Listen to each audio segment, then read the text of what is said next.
Boa noite. Para quem não Boa sabe, noite. me chamo Raquel, eu sou a líder do EFATÁ, da Betânia Igreja Batista, onde nós temos como presidente o pastor Neil.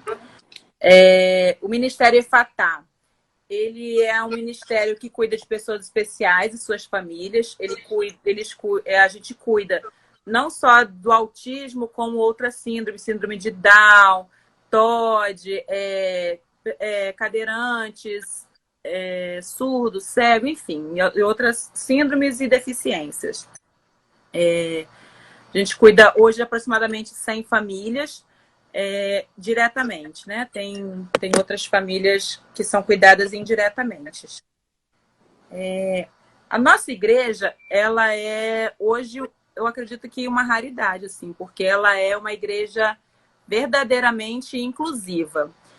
Quando a gente fala em inclusão, a gente não fala só assim, receber a pessoa com deficiência ou com alguma síndrome e colocar ela sentada ali em algum lugar. Não, a nossa igreja, ela recebe de verdade a pessoa com alguma síndrome ou deficiência.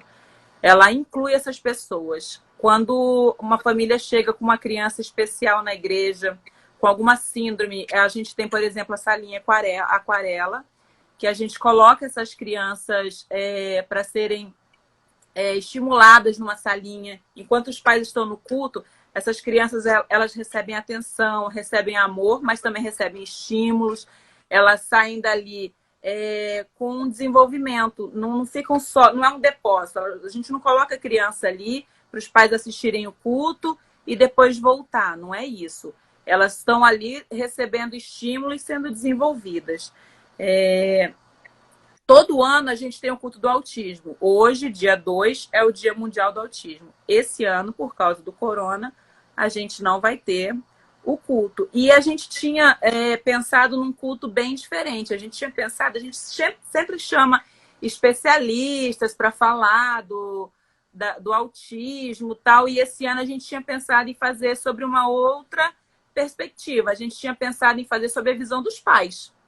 Porque, afinal de contas, o especialista, óbvio, é muito importante, ele sabe muito, ele dá orientação, mas quem vive diariamente, quem vê a evolução ou não, as necessidades da criança, são os pais. E aí, voltado para essa ideia, hoje a gente convidou pais de autistas para falar com a gente. Só umas informaçõezinhas rápidas aqui. Peraí. Para quem não sabe, o autismo ele é um transtorno de desenvolvimento e, segundo a OMS, ele atinge 1 em cada 160 crianças no mundo. No Brasil, existem cerca de 2 milhões de autistas. O diagnóstico ele é feito normalmente entre 2 anos e meio e 3 anos. E o dia 2 de abril, que é hoje, ele foi escolhido pela ONU para ser o dia da conscientização mundial do autismo. Por que a gente pede para se vestir de azul? Porque normalmente, predominantemente, o autismo ele é de meninos. Não é o caso dos papais convidados. Eles têm uma menina. Giovana. A Giovana. E aí eu queria que vocês se apresentassem agora. Boa noite para todo mundo que está aí online. Muito obrigada por participar, né? Desse dia que para a gente é muito importante, né? A questão da conscientização. Eu entendo que quanto mais pessoas são conscientizadas, né? Quanto mais pessoas sabem o que é o autismo, mais a gente consegue blindar a nossa filha, né, de preconceitos, de atitudes inesperadas, e mais a gente consegue incluir, né? Eu não falo só pela Giovana, eu falo por todas as crianças e adultos autistas, né? As pessoas muitas pessoas não sabem, mas o autismo ele se trata de um espectro, né? Então, você tem desde o grau mais severo até o grau moderado e o grau leve. E dentro de cada grau, leve, moderado e severo, você tem aí uma diversidade dentro do autismo. Então, assim, a criança que está dentro do espectro mais leve, ela é diferente de uma outra que também está no espectro leve, né? Então a gente assim não pode nunca comparar um autista para o outro, né? Por conta desse espectro que é bem amplo, né? E isso é muito assim, a gente lida muito com questões no dia a dia, de algumas pessoas falarem assim, nossa, a Giovana é autista mesmo? Não parece. Nossa, se você não falasse, a gente não queria dizer que a Giovana é autista. As pessoas têm um entendimento de que o autista é aquela criança, né, que é não verbal, que só quer ficar isolada, que ela só quer ficar no mundinho dela. Existem essas crianças? Sim, existem. Mas a gente consegue, com terapias, com as intervenções, né, no dia a dia, aplicando em casa, a gente consegue, a despeito da medicina não ter cura, né, para o autismo, a gente consegue caminhar nesse espectro. Uma criança que hoje está dentro de um espectro moderado, ela pode ir para um espectro mais leve. Então, o nosso objetivo com a Giovana é fazer com que ela caminhe aí nesse espectro para cada dia mais ela ir atenuando, né, as características do autismo nela. Vou deixar o Giovanni falar. Boa noite, meu nome é Giovanni, né? Sou pai da Giovana e acho que a Carolina já falou tudo que deveria ter falado dentro da introdução do autismo, até porque ela é da área da saúde e não é só pela questão do interesse, mas a questão do domínio da fala, do conhecimento técnico. Mergulhamos literalmente nesse ambiente, né, do autismo. E hoje a gente tem essa missão, né, que é uma missão totalmente igual a de qualquer outro pai, né? A responsabilidade de um pai de um autista é a mesma responsabilidade de um pai de uma criança neurotípica. Porque a responsabilidade do pai e da mãe não é intensificada pelo diagnóstico, mas pelo comprometimento de ter um filho. Então, os filhos, a Bíblia diz, né, com o pastor, a Bíblia diz que os filhos são herança de Deus. Se veio da parte do Senhor, todas as coisas cooperam para o bem daqueles que o amam. Então, assim, Giovana é um presente de Deus. O fato dela ser autista não muda nada a intensidade do amor para que a gente tem com ela. Se tivéssemos outro filho hoje e fosse uma criança neurotípica, seria tratada na mesma intensidade do amor para com a outra. Talvez a questão seria o cuidado, né?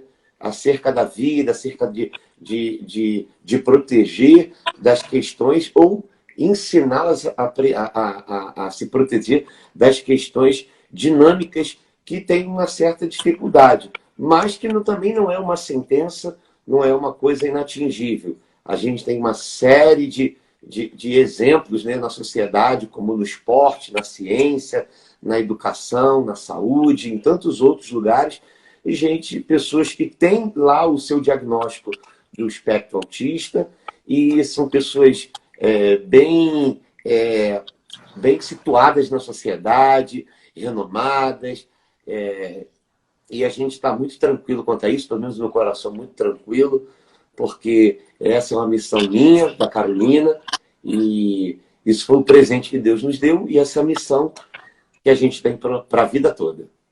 Raquel, deixa eu só corrigir uma coisa que eu esqueci no início. Esse número, né, que você deu de 120, que você falou, 160. Uma em cada 160. Infelizmente hoje, né, em 2019 saiu a última atualização. Hoje, uma em cada 58 crianças, né, é diagnosticada dentro do TEA. Então, assim, tem pessoas que até falam, nossa, é uma epidemia de autismo. Mas, assim, o que está acontecendo com o mundo? O que está acontecendo que as crianças estão nascendo autistas, né? Enfim, o que eu acredito, né? O que eu leio, o que eu estudo, né? Que não é que estão nascendo muitas crianças autistas. Na verdade, os profissionais capacitados para fazer diagnóstico de autismo está aumentando aqui no Brasil, né? Então, como é um transtorno do desenvolvimento global, envolve muitas coisas, muitas questões. Então, para um profissional conseguir diagnosticar o autismo, ele tem que estar muito munido em embasamento teórico, ele tem que ser um profissional especialista para ele conseguir, né, fechar um diagnóstico. Por isso, inclusive, que o diagnóstico do autismo ele é difícil de fechar, porque por ser um problema de desenvolvimento global, é necessário uma equipe multidisciplinar, né, para que em conjunto feche o diagnóstico. Dificilmente você vai levar o seu filho num neuropediatra ou num psiquiatra e ele vai dar um laudo atestando no primeiro dia que o seu filho é autista, né? Normalmente ele avalia, como o autismo, as questões comportamentais são as que predominam, né? Normalmente ele pede uma avaliação de um psicólogo, né? Ele pede uma avaliação de um terapeuta ocupacional, de um fonoaudiólogo. Essa criança é avaliada durante um tempo, em torno de 4 a 5 meses, né? E a partir dessa avaliação da equipe multidisciplinar, que é fechado, o Gigi chegou na área, que é fechado o diagnóstico, né? Então, hoje, esses profissionais, graças a Deus, esses profissionais estão... Fala, boa noite, pessoal. Boa noite, pessoal. Tudo bem com vocês? Tudo bem, papai? Vem. Quietinho, tá bom, amor? Então, hoje aqui no Brasil, esses profissionais, graças a Deus, estão cada vez mais se atualizando, estão fechando esses diagnósticos, né? Por isso que muitas pessoas perguntam, nossa, tem adulto autista? Sim, tem adulto autista que lá na infância não foi diagnosticado, provavelmente estava no espectro de forma mais leve, né? Não foi diagnosticado e ele se tornou um adulto autista, né? Porque... na verdade, isso é até um alerta, assim, porque a gente vê, sim, casos de mães levando seus filhos em alguns profissionais, eu falo também como profissional de saúde, e essa pessoa dando um diagnóstico de cara e medicação. E a orientação é procure uma segunda opinião, porque o diagnóstico do autismo, principalmente, ele é muito difícil. E se não for uma equipe multidisciplinar, provavelmente um profissional sozinho ele não vai conseguir. É verdade. Inclusive só uma adendo aqui, quando a gente suspeitava do diagnóstico dela, né, de ter alguma coisa diferente, porque a primeira coisa que a gente percebe é a relação dela conosco no comparativo às outras crianças, né? Então isso é extremamente orgânico, esse sentimento dos pais de até um certo sofrimento em detrimento desse desenvolvimento.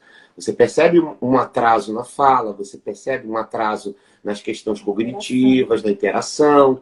Então, isso fica um pouco assim...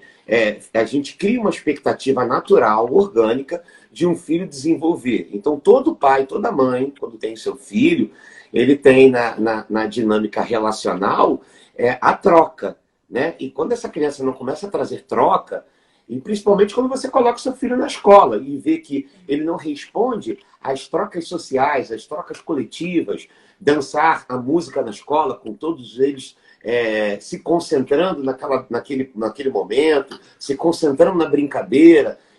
E a gente foi tendo essas respostas, essas indagações dos profissionais da sala de aula e a gente também foi observando. Só que até então a gente não tinha um mundo aberto, uma visão aberta para o caso autista, né? Para a situação do espectro autismo. Então, quando a gente teve consciência, assim, bom, a gente precisa correr atrás para saber o que é melhor, nós procuramos, se eu não me engano, 5 profissionais. 5 profissionais que pudessem dar resposta. Né? Porque agora, a grande questão nós não procuramos 5 profissionais que pensavam iguais, né? Correntes diferentes, para poder entender a primeira coisa, né? E a gente não estava atrás do profissional que desse a resposta que a gente queria ouvir. Porque o que acontece também é que alguns pais acabam querendo achar um profissional que fale para eles aquilo que eles filho não tem nada. Que o filho não tem É nada. só um atraso na fala, ele é preguiçoso para falar, ele é preguiçoso. E não pode comparar com o filho dos outros. E com a gente foi diferente. Eu sabia que a minha filha era diferente, pô, apesar de ser mãe de primeira viagem, né? E da gente estar sempre o tempo todo estimulando muito. Isso, inclusive, fez com que as características na Giovana fossem atenuadas. Por isso que os médicos olhavam numa primeira avaliação, não, ela não tem nada, aparentemente não, ela reage aos estímulos, mas era tudo muito pobre, sabe? Ela reagia, mas precisava de muito estímulo. Então, assim, aquilo fazia com que eu insistisse, não, esse médico não me convenceu. Aí eu ia em outro, não, esse médico... Até que com 3 anos, no aniversário da Giovana de 3 anos, a gente fez uma festa para ela, muito legal, com muita cor, com muito som, com muita música, com muitos estímulos. E a Giovana teve uma sobrecarga multissensorial. A Giovana não aproveitou nada do aniversário, ela ficou super irritada, ela chorava o tempo todo. E aí, no outro dia, eu falei para Giovana, eu falei, não, Giovana, amanhã eu vou pesquisar, eu vou procurar um especialista, porque eu quero uma resposta precisa do que a Giovana tem, né? E aí nós conseguimos a consulta com uma neuropediatra, referência aqui no Rio de Janeiro, e doutora Clarissa Almeida, eu recomendo, inclusive. E aí, quando eu entrei na sala dela, a gente não precisou falar nada. Na verdade, quando eu ia começar a falar, ela falou assim, deixa eu observar. E ela ficou observando a Giovana e ela falou, olha, sua filha tem inúmeras características que enquadram ela no TEA, no transtorno do espectro autista. Mas eu não posso deixar esse diagnóstico sozinha. Eu vou encaminhar para uma equipe multidisciplinar. E aí ela fez o encaminhamento para terapia ocupacional, fono e psicologia. E aí nós conseguimos, através da clínica Follow Kids, né? Que somos muito gratos, inclusive, a essa clínica. A Marcela, né, fez uma triagem da Giovana e encaminhou. A Giovana ficou 5 meses em avaliação. A partir dessa avaliação, nossa, quando eu vi o laudo da terapia ocupacional, né, assim, onde ela detalhava os atrasos das questões sensoriais da Giovana, e que era realmente o que era o maior comprometimento da Giovana, eu fiquei apavorada. Eu falei assim, meu Deus, são coisas muito sutis, mas que assim fazem toda a diferença no desenvolvimento. E aí a gente meio que teve que correr atrás do tempo perdido. Infelizmente, uma observação, não tem um exame que você faça, um exame laboratorial, um exame de imagem, que vai falar assim, o teu filho é autista. Não tem. O diagnóstico é todo comportamental. A criança tem que ser avaliada. Então, pai, mãe, percebeu que tem atrasos no seu filho, percebeu que tem alguma coisa diferente, insiste, vai fazer avaliação com psicólogo, com terapeuta ocupacional, e esses profissionais com certeza vão te ajudar a fechar um diagnóstico. A gente não pode dizer que tudo é autismo. Não, tem inúmeros transtornos. O autismo também tem as comorbidades. Muitas crianças autistas, por isso o diagnóstico dos psicólogos, né? O autismo, ele normalmente ele vem com comorbidades, transtornos como TOC, TDAH, TOD, né? Então, assim, essa criança precisa ser avaliada por esse profissional, não tem como não ser. No máximo, um exame que eles passam é o BERA, né? Que é para ver se essa criança tem uma sensibilidade... Bem lembrar. Tem pais que falam isso, né? Eu acho que ele não escuta, ele tem algum problema na audição. Nós fizemos com a Giovana o BERA.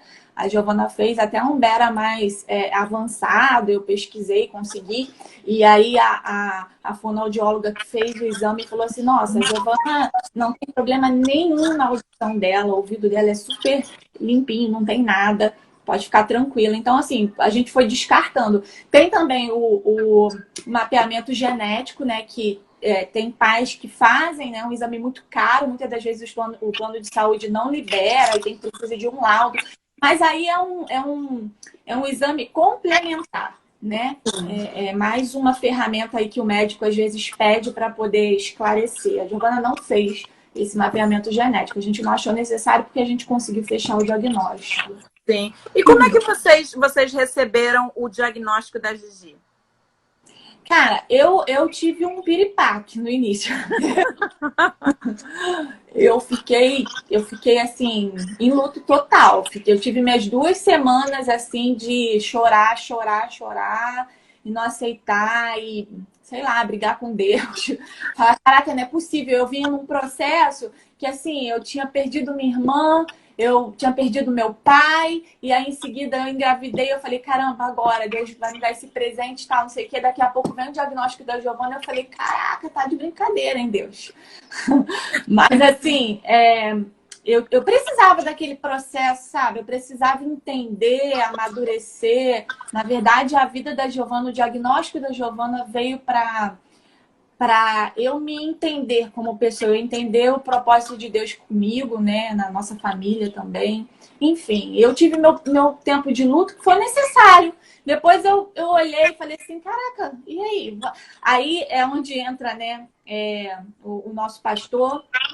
E assim, ele foi peça fundamental. Eu até me emociono quando eu lembro, porque a gente, quando foi conversar com ele, ele falou: vocês, tá aí, o diagnóstico tá aí, vocês não podem negligenciar, vocês precisam entender que tem que fazer a parte de vocês. E quanto à cura, muita gente vai falar para vocês assim: orar pela cura. A cura é um processo, a cura vem na caminhada. Então, caminhem, faça parte de vocês que a longo prazo, lá na frente, vocês vão colher os frutos e aí sim vocês vão entender esse processo de cura.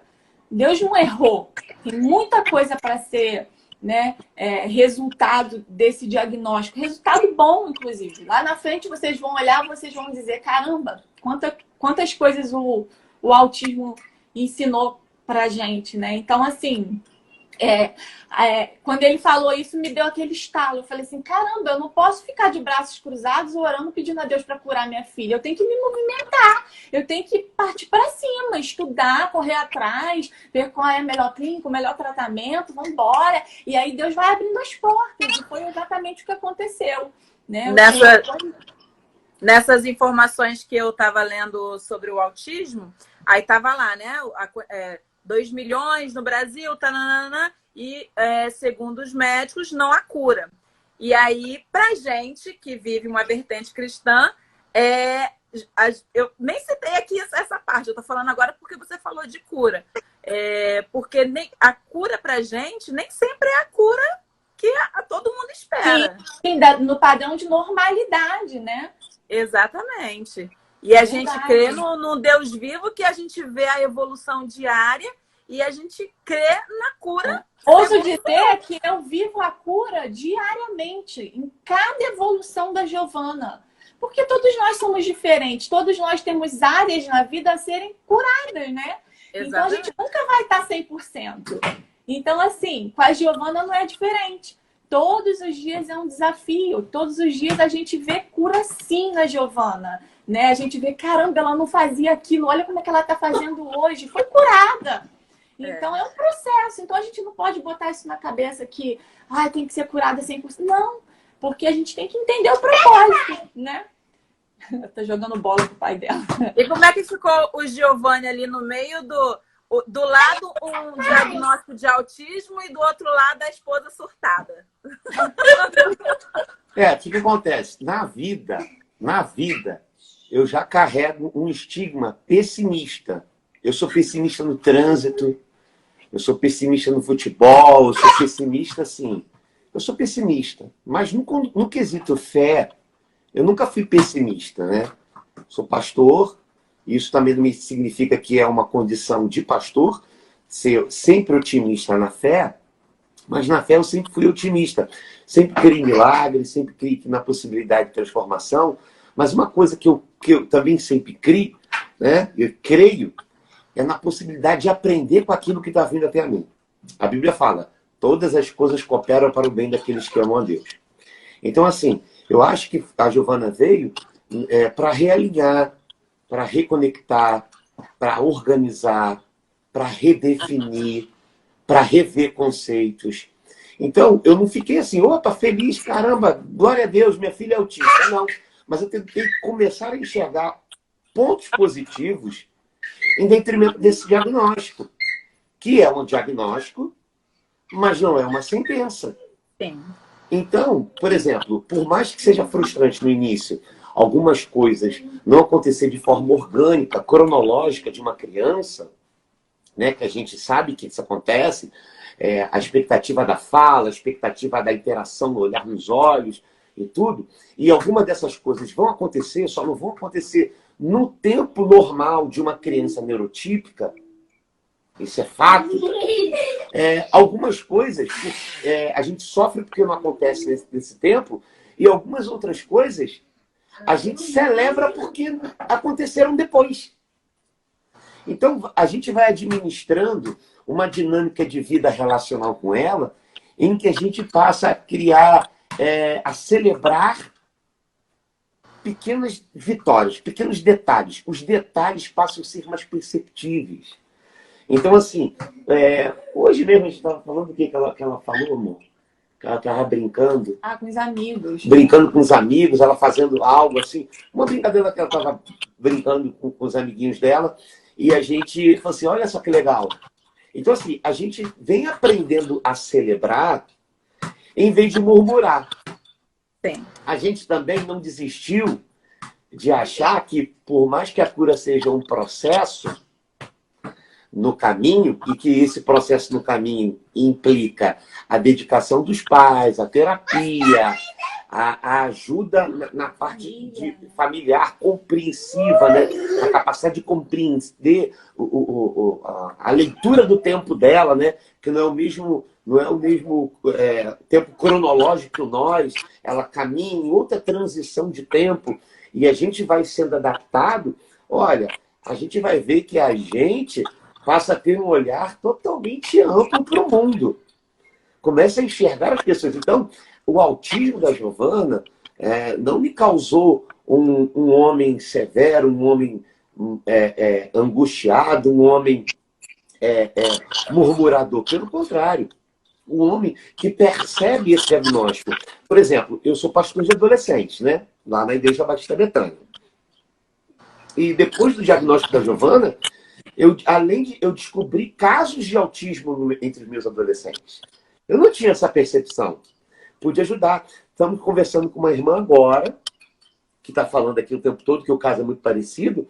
Conversei com ela hoje de tarde, um pouco no telefone, falando exatamente dessa condição, o quanto que nós podemos ajudar, o quanto são as pessoas que nós estamos ajudando, o quanto são as pessoas que eu estou podendo pastorear, o quanto de pessoas que eu já levei, inclusive, a Cristo por causa do autismo da Giovana.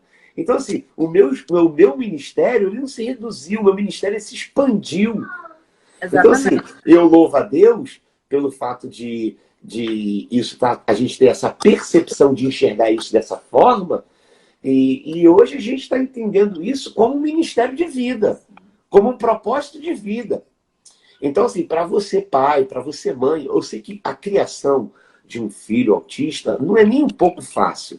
Você tem discriminação de gente que é ignorante no assunto, mas ignorante porque a sociedade é ignorante. Nós estamos muito aquém ainda de uma sociedade consciente disso, e não só do espectro autista, mas de uma série de outros direitos do deficiente no Brasil. Eu tenho uma irmã deficiente, né? Ela tem teve hemiplegia, metade do corpo paralisado. Eu tive um tio com também uma hemiplegia. Então, sempre me conduzi muito bem dentro desse ambiente familiar, com um parente que tem dentro de uma necessidade de ajuda, de um auxílio. E hoje eu percebo que isso, assim, na nossa vida, na percepção que a gente tem da vida, isso veio para ampliar o leque de opção e de auxílio, de cuidado, de amor ao próximo. Quando a minha ficha caiu, de fato, né? Eu falei com o Giovanni, Giovanni, e agora? Ele falou assim, agora a gente tem que gerar vida na vida de outras pessoas que vivem o que a gente vive. Exatamente. Então eu me tornei uma ativista do autismo. Onde eu vou, eu abro a minha boca e eu falo quantas pessoas eu puder ajudar. Eu tento fazer porque a gente vive isso no dia a dia, né? E a complexidade do autismo no início assusta muito, assusta muito. Por isso, muitos pais preferem se recolher, se isolar. Ah, não vou falar nada não vou. Ninguém precisa saber que meu filho é autista. Tal. Não critico esses pais, não, sabe? Porque cada um tem um processo, tem um tempo de amadurecer em relação ao diagnóstico. O meu luto durou só 2 semanas, mas tem pessoas que levam um tempo maior para isso, né? Então, assim, não julgo, mas alerto para o quanto é importante a gente anunciar para quem está próximo, porque é quem está ali com a gente no dia a dia que vai ajudar a gente a blindar os nossos filhos, a incluir eles na sociedade, né? Então, eu tenho esse hábito. Onde eu entro, eu falo de autismo, né? E a gente percebe, como o Giovanni falou, que hoje ele percebe na toca. Inclusive, a mãe da Tatá escreveu aqui embaixo o carinho que ele tem, a percepção que ele teve, e eu percebo o quanto isso faz diferença. Por exemplo, na nossa igreja, eu louvo a Deus pela vida dos nossos pastores, do pastor Neil, da pastora André, por eles fazerem a inclusão verdadeira, eles se importarem com isso. Usando as palavras do nosso pastor, o ministério ser um xodó, porque tem muitas famílias que se converteram e hoje encontraram Deus através do ministério. Porque elas chegaram na igreja e foram acolhidas. Como eu disse, a salinha, por exemplo, a salinha Aquarela, ela não é um depósito de gente. Eles não largam o filho lá para assistir o culto. Eles vão calmos, porque eles sabem que os filhos estão sendo amados, respeitados e entendidos, cada um dentro da sua necessidade, dentro do cuidado da igreja. Quando o filho de alguém... Porque os pais percebem que tem alguma coisa diferente com o filho. Então, eu acredito que quando os filhos de alguém chegam também na toca, que é o ministério do Giovanni, e ele consegue hoje perceber isso e dar o apoio, o suporte, eu acho que literalmente o seu ministério ele aumentou, inclusive ele linkou com o nosso, com o Efatá, porque você consegue dar esse suporte e consegue, a Bianca está falando ali, o Efatá me converteu, é isso mesmo. Então, através do Efatá e através da toca, a gente consegue amar e ter literalmente empatia, porque esse é um ministério muito difícil de ter verdadeiramente nas igrejas. Os nossos pastores, eles terem essa visão, literalmente, o amor de Cristo. Você, parafraseando aqui o pastor, a maior deficiência é você não usar a eficiência que você tem. Então, hoje, vocês são eficientes nisso. A minha impressão é que Deus, ele cuidou de vocês em todos os momentos. Quando vocês não sabiam do diagnóstico da Giovana, a Giovana era tão estimulada. Verdade. Que as pessoas ficavam em dúvida. Verdade. Se ela tinha ou não autismo. Porque ela tinha tanto estímulo que ela chegava muito próximo da ordem cronológica de uma criança típica, né? De uma criança que não tem um autismo. Então, assim, fazendo o adendo, a nossa igreja em si, eu tenho muito orgulho e sou muito grata pelo acolhimento que a nossa igreja tem verdadeiramente. A nossa igreja, chega um surdo, a palavra do pastor, ela chega no nosso surdo. O cego senta, ele chega, ele tem um lugar dele. O cadeirante chega, ele tem um lugar dele sentar. Eles são acolhidos verdadeiramente. Se todas as igrejas se atentassem para isso, né? Quantas famílias não seriam, né? Quantas famílias não... O ano passado, eu preguei fora, sei lá, mais de 90 igrejas. Uma oportunidade que eu tive de pregar em mais de 90 igrejas, uma agenda assim. E eu só achei 2 igrejas. 2 igrejas, em todas essas igrejas que eu fui, exatamente um trabalho com pessoas especiais. É a inclusão. Betânia, que é a que eu conheço, melhor dizendo, não achei. Eu sei aonde que tem, que é na nossa igreja, e uma igreja que começou um trabalho lindo. aqui na Taquara, a metodista wesleyana na Taquara. Então, assim, a Betânia, ela traz uma vanguarda nisso. Só que a gente não está falando de um trabalho de agora, a gente está falando de algo que acontece há 20 anos. Exatamente. Então, assim, ela é hoje uma referência a nível nacional? Não. Ela é uma referência a nível mundial. Exatamente. É difícil achar isso. A igreja ela não é pensada na sua estrutura física para um deficiente, né? É claro, a gente também tem que reconhecer que esse é um processo de evolução, né? da sociedade, no que diz respeito a enxergar o outro, as necessidades do outro. Mas nós estamos literalmente na vanguarda disso. O Efatá já existe há 20 anos, é um propagador, é um captador, ele atrai pessoas. A gente tem casos de pessoas na igreja em que, inclusive há poucos dias, uma criança com deficiência foi no culto e ela chamava atenção por conta do barulho, ela era também cadeirante e tudo mais, e o pastor falou de púlpito. Ó, o pastor Nil está falando aí, para trabalhar em que ministério precisa ser amor. Ó, o pastor Nil está falando aí, depois você lê aí, Raquel, que eu estou falando. E aquela criança foi repreendida junto com a família, de púlpito. Quando eu chego na clínica onde hoje Giovana trabalha, que é tratada, melhor dizendo, eu tenho casos de pessoas que se afastaram do evangelho.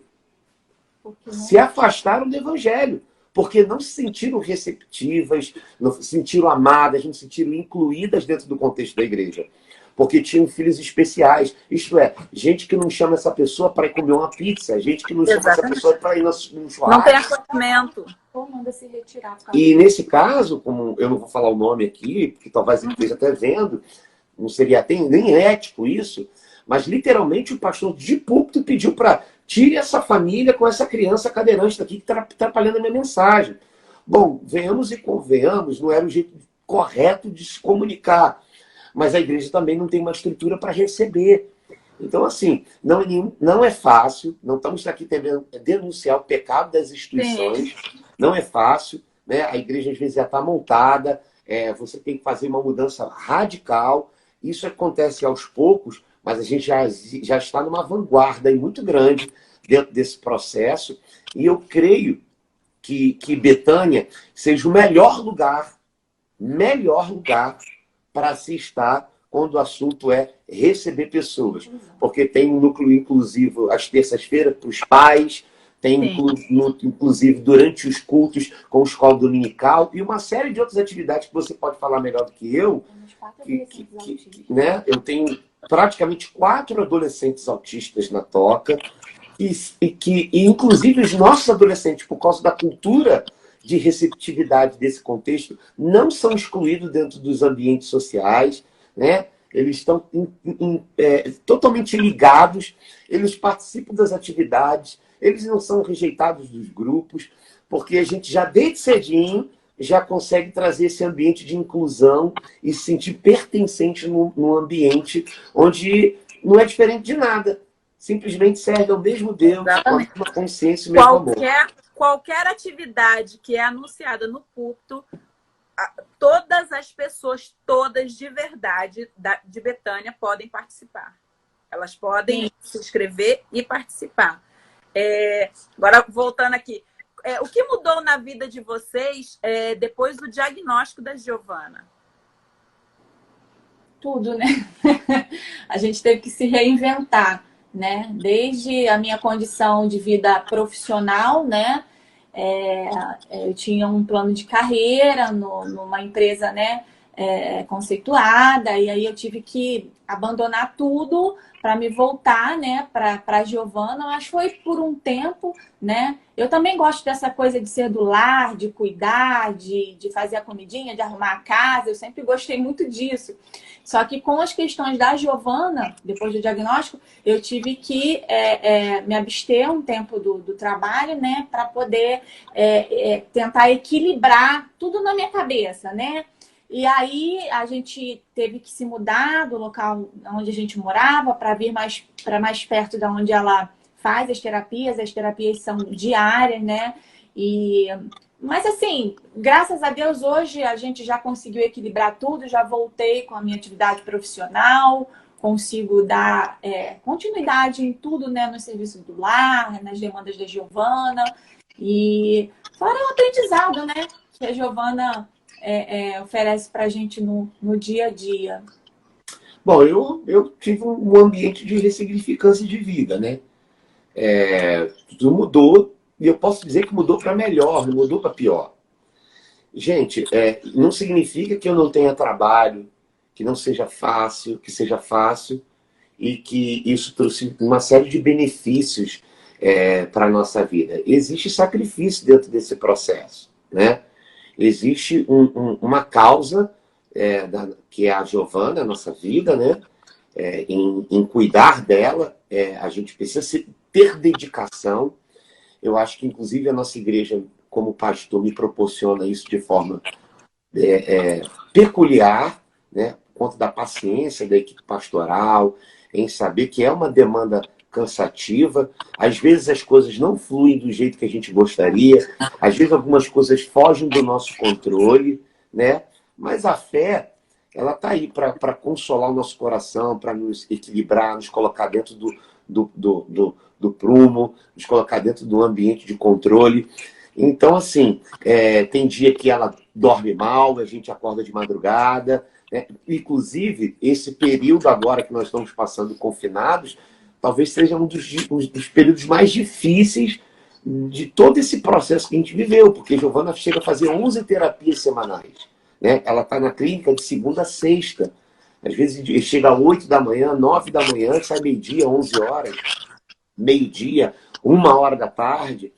Então, assim, a escola é um agente importantíssimo. Inclusive, a escola se prontificou, a escola se voltou, a Motivo Escola Creche, né, aqui no Recreio, ela se voltou para a causa da Giovana, e essa atitude, né, de se voltar para a nossa filha abriu tantas possibilidades que já conseguiu abençoar outras crianças que tinham dentro do quadro do espectro autismo, os pais não sabiam. E descobriram por conta da Giovana e da escola se abrir, né? Então, olha quanta a vida veio trazer para tantos casais, para tantas famílias, né?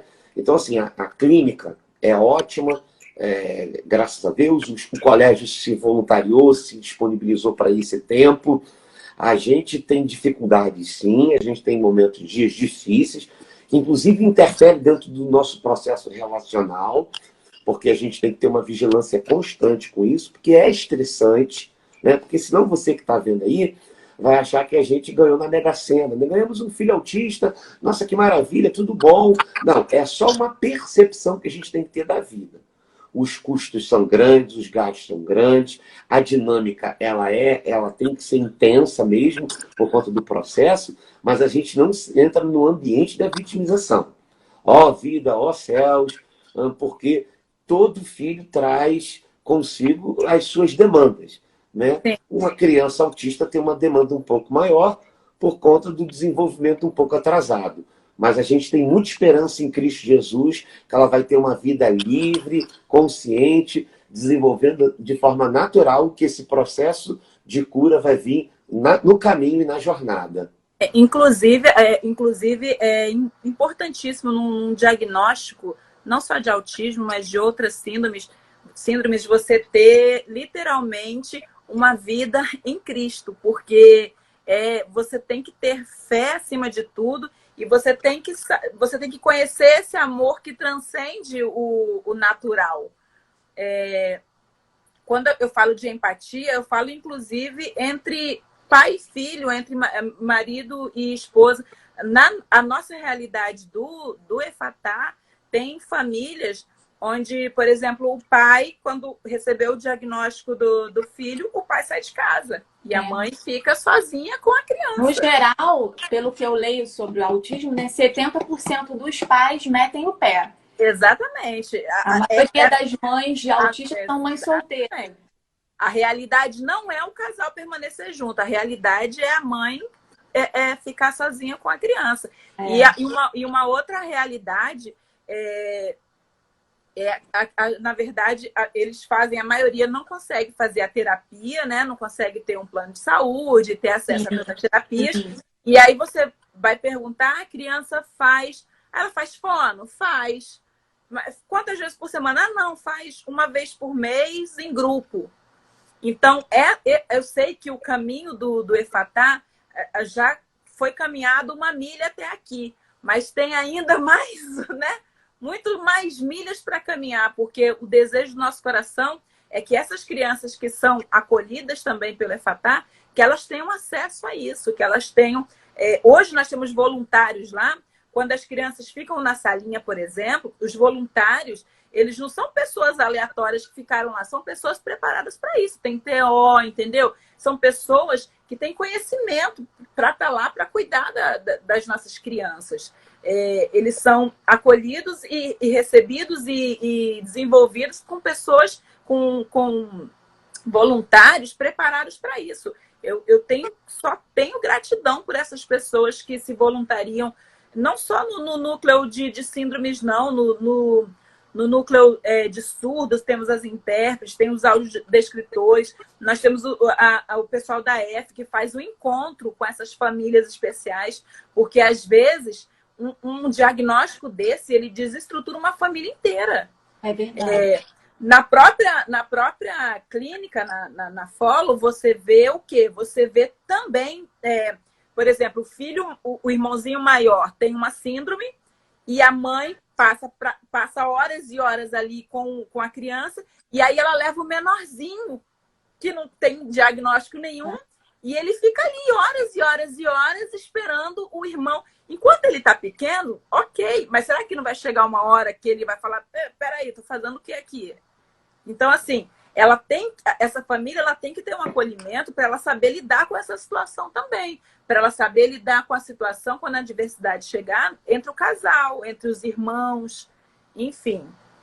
Assim, Raquel, deixa eu só fazer uma observação. Tá a Aline aqui falando, né? Tanta gente legal.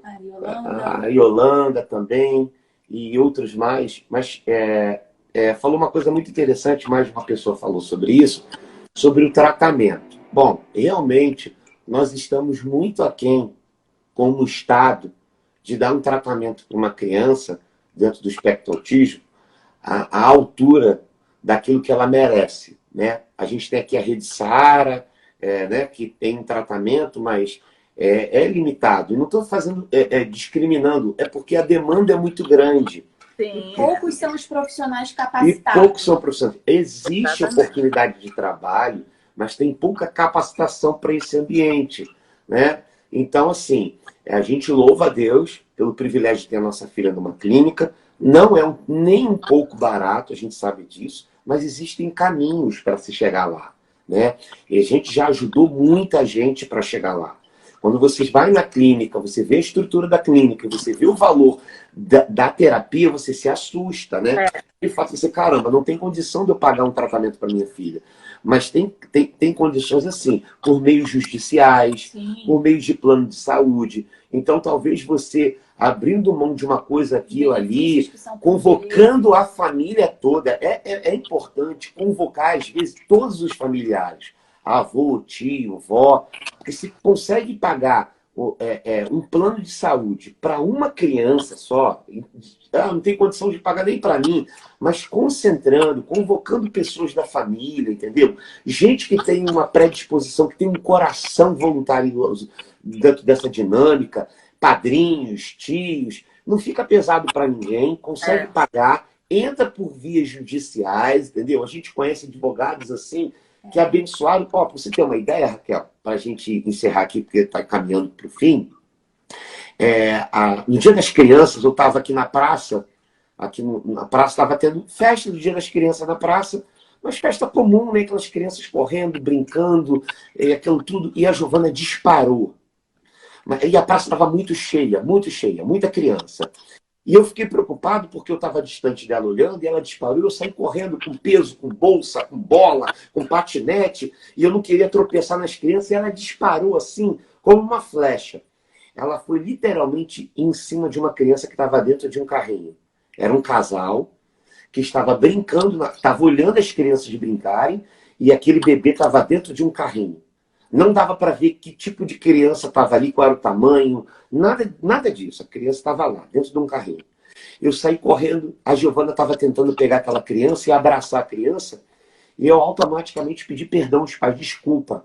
E eu fui logo falando a verdade. Olha, ela é autista, ela não tem um pouco de freio social, então ela veio, abraçou a criança, ele não tem problema. A minha filha também tem um problema.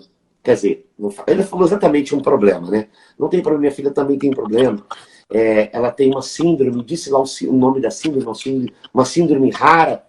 E eu falei assim, poxa, é mesmo? Ela é autista, que legal, vocês tratam aonde? A gente veio morar aqui essa semana, porque a gente está tratando na Rede Sara. Falei, você conhece a clínica tal, que é a clínica onde a Giovana é tratada?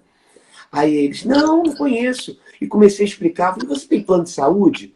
A gente tem. Falei, sabia que seu plano de saúde pode atender a sua filha? Hoje, essa criança é tratada com uma qualidade. Eles são extremamente gratos pela nossa vida. E eu vou te falar, isso aconteceu mais de 6, 7, 8 vezes em menos de um ano. E a Giovana indo nas crianças, a gente descobrindo e trazendo essas pessoas. Então, assim, tem clínicas espalhadas pelo Rio de Janeiro, tem Jacarepaguá, tem aqui no Recreio, tem... Mesmo quem não tem plano de saúde, tem o LOAS, né?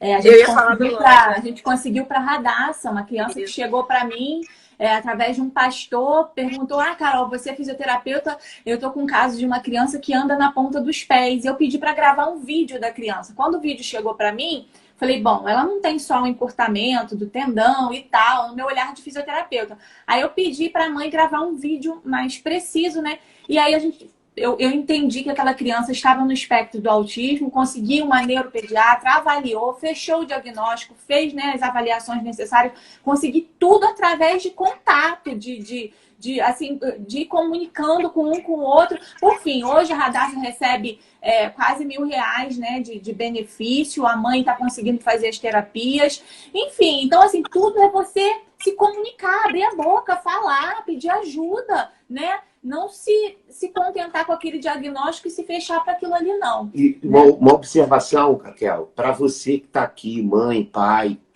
que está tendo dificuldade de auxílio aí dentro dessas condições, no que diz respeito a para onde eu vou, qual é a clínica. Cara, a gente pode te indicar uma boa advogada, a gente não ganha nada com isso.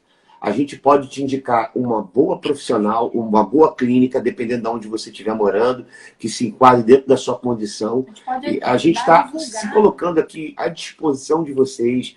Vocês procurarem aqui o Instagram da Giovana. Como já falei com essa irmã hoje à tarde, e foi assim, somente aquele banner foi o suficiente para ela chegar até nós, membro da nossa igreja, que passa por uma situação há 8 anos, ela está falando conosco aqui, e a gente está se disponibilizando para poder te ajudar a levar esse caminho, que eu tenho certeza que você vai poder aí celebrar esse tempo de ajuda ao seu filho, e a gente está aqui disponível também. Isso. Vamos lá. Aproveitar que a gente tem um pastor, né? Pai de autista. E eu queria que você deixasse uma mensagem assim, como a gente deve colocar a fé em prática diante de um diagnóstico que para a medicina, né, não tem cura. Então, assim, vamos lá. Eu me baseio assim em Romanos 12, 2. E não seja conformados com esse mundo, mas seja transformados pela renovação do entendimento, para que experimenteis qual seja a boa, agradável e perfeita vontade de Deus. Olha, isso chegou até você. Se chegou até você, ou você encara e você se torna autor da sua história, ou você se torna uma eterna vítima. Sua sogra te abandonou. Familiares do seu marido não te dão suporte. Ninguém está mais comigo. Meus amigos me abandonaram. Ou você fica sofrendo por aqueles que desistiram por causa de um processo que você descobriu na sua vida, ou você se torna uma eterna vítima daquilo que aconteceu, ou você se torna o autor da sua própria história. É tempo de você se posicionar. As coisas velhas se passaram, o Espírito se fez novo, então faça disso aí um processo novo na sua vida. Aceite isso como a soberana vontade de Deus. Como eu acabei de ler. A boa, perfeita, agradável vontade de Deus. Essa foi a vontade de Deus. ok? Isso não tem mais como voltar atrás. Se isso chegou até você, você tem que mudar a sua postura, sua forma de enxergar, sua forma de ver, sua forma de reagir a isso. Então, reaja de acordo com aquilo que a Bíblia diz a seu respeito, que você é mais que vencedor em Cristo Jesus, que você pode todas as coisas naquele que te fortalece. Então, as portas vão se abrir sim e crer. O milagre, ele é um processo. A fé é sua, mas o tempo, ele é de Deus. Então, não desista de orar, não desista de crer, não desista de achar que Deus não pode fazer algo sobrenatural. A sobrenaturalidade divina pode vir nas coisas mais simples que você nem imagina na sua vida. Como um vizinho que toma a tua causa e se torna um parente, um irmão decidido de coração. Então, se abra para o novo, se abra para as pessoas que querem te ajudar e encare isso como uma causa de vida. E não se coloque somente na posição de vítima. Sabe que Deus tem grandes coisas para realizar na sua vida a partir dessa criança. A partir desse diagnóstico, que não é uma sentença. Isso não é o fim. Pelo contrário, isso pode ser o início de uma jornada linda de amor, de cuidado, de zelo da parte de Deus para com a sua vida. E você vai poder desfrutar do sobrenatural de Deus no que diz respeito a ser alimentado, a ser cuidado, a ser nutrido, como a gente vê Deus nos mínimos detalhes. E talvez Deus já esteja agindo na sua vida, né, gente? Então vamos ficar só numa despedida agora. Então, assim, não desista dos planos de Deus na sua vida, não desista dos propósitos divinos da sua vida. Creia, o Senhor, a vontade de Deus é boa, perfeita e agradável. O Senhor é bom, Ele é zeloso com a sua vida. Tome isso como uma causa divina no seu coração, porque grandes coisas o Senhor tem para realizar na sua vida, na vida do seu filho, da sua filha. Amém? Conte com a gente, pode chamar a gente aí no direct, qualquer dúvida, se a gente puder indicar profissionais, indicar clínica, indicar advogado, enfim, pode contar com a gente. Tá bom? E indicamos a igreja também, gente. Indicamos o ministério. A igreja vai receber vocês muito bem. Você que está na nossa live, né, e não conhece a nossa igreja, você pode adicionar agora o Efatá, oficial da Igreja Batista Betânia. A doutora Raquel está aí para conversar. Vocês vão ser muito bem recebidos em nossa igreja. Vai ser um prazer receber essa família e vai se linkar com uma grande família, né? O Efatá é uma grande família, podemos dizer assim, né? Palavra da Aline, que sempre falava assim, que o Efatá é uma grande família, e eu creio que vai ser uma bênção. Tá bom, gente? E eu quero agradecer a minha equipe, que está sempre pronta a ajudar, sabe? Que está sempre... A gente coloca lá no grupo, precisa, não sei o quê, rapidamente aparece um voluntário. Então, assim, sem essas pessoas, sem essa rede de apoio, essas famílias não poderiam...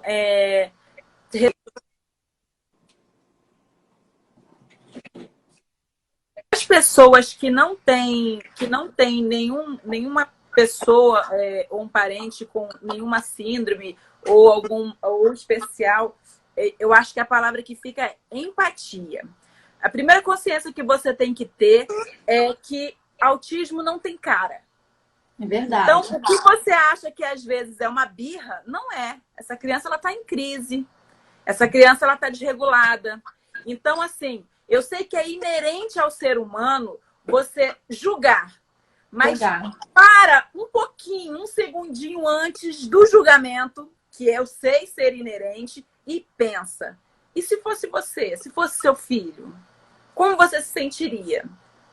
Quando você vê na fila da fila de pessoas especiais o símbolo do autismo, é evidente quando chega um cadeirante, é evidente quando chega um síndrome de Down, mas um autista não é evidente. E aí você... Nossa, essa pessoa com essa criança desse tamanho na fila... Já passamos muito por isso. A criança pode ser autista. Você vê uma criança gritando, correndo de um lado para o outro, ela pode estar se regulando e você está achando que ela está fazendo uma malcriação. E não é. Então, já passei situações da Giovana derrubar, é lógico que isso não é certo, mas assim, foi um desatento meu, a Giovana derrubou o bolo de uma festa de aniversário. Ela estava com uma sobrecarga, sensorial, o barulho estava muito, a iluminação estava muita, e aí ela se regulou, pá, jogou o bolo no chão. Enfim, então assim, já passei situações e eu ouvia pessoas falando, nossa, que criança sem limite, meu Deus, eu saí naquele dia, eu saí da festa assim, chorando, né, muito triste, porque escorreu pelos meus dedos, eu não consegui conter, né, enfim, assim, a gente passa diariamente por situações constrangedoras porque as pessoas não são conscientizadas, até porque também a gente não pode julgar, né? Ah, você tem que saber sobre autismo. Não, e quem faz esse papel de conscientizar somos nós, pais, que vivemos isso na prática, né? Então a gente tem que, é o que eu falo, a gente tem que falar, não tem que ter vergonha, tem que chamar a família, né, para poder caminhar junto com você, explicar para você e se blindando, né, dessas possibilidades. E para as pessoas que têm alguém na família com um diagnóstico, seja de autismo ou de outra síndrome, o que a gente fala sempre é que diagnóstico não é destino. Não é. Não se prenda ao diagnóstico. O caminho do seu filho, da sua filha, quem vai construir é você junto com ele. Verdade. Você pode não ter condições, por exemplo, de pagar uma terapia, de levar seu filho tantas vezes por semana para fazer uma terapia, mas você pode sim, de um jeito simples, na sua casa, estimular essa criança, sim. Buscar o melhor dela. Você pode sim fazer com que ela cresça e, óbvio, procurar ajuda, por exemplo, da gente, da Carol, para que você possa encontrar um meio dela ter um apoio de uma rede. Eu digo sempre que a clínica, ela dá o start, né? Ela te ensina como que você vai fazer. Lá na Follow, pelo menos, por exemplo, tem um grupo, né, que o atendimento é feito aos pais, né? Ensina a gente como lidar com a criança no dia a dia. Então, o start é dar lá e você vai continuar o trabalho em casa, no dia a dia, né? E assim, eu hoje estou vivendo uma fase bem assim, delicada com a Giovana, porque ela está agora apresentando mais as características da personalidade dela. Então, eu fico naquela linha tênue, né? O que é a Giovana, a personalidade, o que é o autismo? Porque a minha preocupação é ter uma filha autista e sem limites. Então, eu oro muito, eu peço ao Senhor, eu falo, Senhor, eu não quero ter essa filha sem limites. Eu quero dentro, né, respeitando a condição dela, dar limite, dar educação, né? Porque esse, na verdade, é o nosso maior desafio. Então, e ela já conhece, né, aquilo que pode, aquilo que não pode, só de olhar, ela já sabe quando a mamãe gosta, quando a mamãe não gosta, faço 1000 caretas, às vezes eu fico até o que uma criança entende assim, neurotípica, né? A Giovana tem. Graças a Deus ela já entende hoje, assim, eu já tô assim, levando isso de forma mais leve, é um desafio. Então é isso, gente. Eu quero agradecer a vocês pela disponibilidade, não só da live, mas em ajudar as pessoas, dizer que a gente está assim disponível, o Ministério Efatá, a Betânia, dizer que eu tenho muito orgulho de fazer parte dessa igreja, de estar debaixo das bênçãos do pastor Neil e da pastora Andréia. Eles dão, sim, prioridade a esse ministério. Eles querem que essas pessoas, que essas famílias sejam acolhidas e se sintam parte da igreja verdadeiramente. E isso é muito bonito. A Aline até escreveu ali que a metodista que o Giovanni citou foi treinada pelo Efatá. Que lindo, né? Então, assim, o Efatá, ele já percorreu uma milha e que ele percorra, assim, 20 vezes mais que isso, que ele possa abençoar e continuar abençoando a vida das pessoas, que mais famílias se acheguem a nós, através de nós, cheguem a Cristo. Amém. Obrigada, gente. Nós possamos ser multiplicadores, né? Então, Exatamente. Eu sou muito grata, nós somos muito gratos, né, ao Senhor pela vida dos nossos pastores. Eles, assim, me tiraram, eu particularmente, né, me tiraram do luto e me fizeram ir para a luta. Me fizeram ir à luta, então... Do luto à luta. Do luto à luta. Exatamente. O Senhor pela vida deles. Então, usando de novo a frase dele, que a gente use as nossas eficiências, né? Não as nossas deficiências. Verdade. Tá bom? Um beijo e diferente ao mundo que queremos, tá bom? Obrigada. Tá. Tchau.